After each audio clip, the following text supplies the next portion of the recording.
So, again, our company is Discover Echo. We make the world's first and only upright and inverted 2-in-1 microscope. So why that's convenient is in the upright configuration, it's most ideal for your slide imaging, especially if you're using any oil objectives. Don't want that oil dripping down. But if you want to look at any of your samples in like well plates, dishes, flasks, you want to be in the inverted configuration. And so that's what we can do with this microscope is we can very easily convert between those two, which I'll show at the end. But we also really try to make something that was going to be very user-friendly while still being high quality. So we still have some high-end cameras in here. We have Olympus objectives. All of our optics are very high quality, but it's a very streamlined interface, something super intuitive, very easy to use. To go over the specs really quickly, it has 2 cameras up here. There's going to be a 12 megapixel CMOS color camera, so you can see true color. There's also going to be a 5 megapixel scientific CMOS monochrome camera, which is going to be more sensitive for the fluorescence. It's very easy to convert between those two. So we can do like our imaging of like this colorimetric stain slide, like H&E, IHC, but we can also very easily switch over to the fluorescence for any of our fluorescence imaging with just the click of a button on here.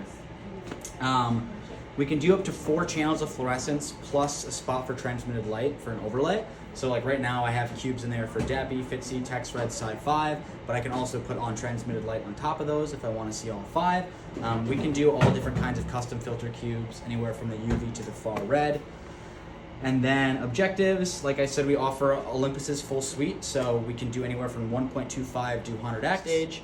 So we do have a system that has an automated stage for things like slide scanning or more like live cell imaging, higher throughput, stuff like that.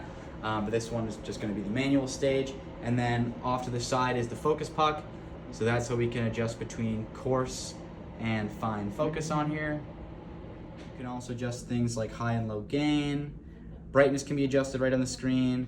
Contrast, saturation. If you want to see the double tap on these slider bars, that brings back the default settings. It also has an intelligent nose piece, so it knows what objective we're using. If I switch up top there, you can see that it shows what objective we're using. That will help with like the annotations for our metadata to have those accurate.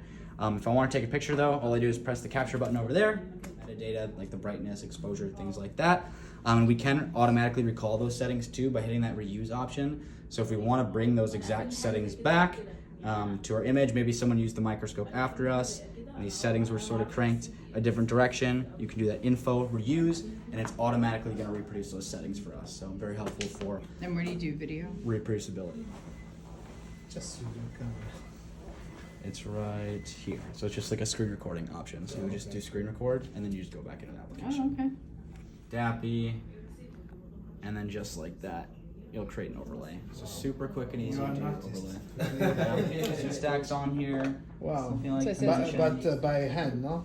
Nope, automated. It does without it's motorized, no? The Z-turn is. Okay, good. But yeah, I mean, flipping the microscope, just a click of a button. Oh my god, that's so cool. Okay. Yeah, it's like a 2-in-1, so you get That's wild. Just like that. Okay. And then you just put the stage back on, it's an inverted microscope. Good. Yeah. Cool.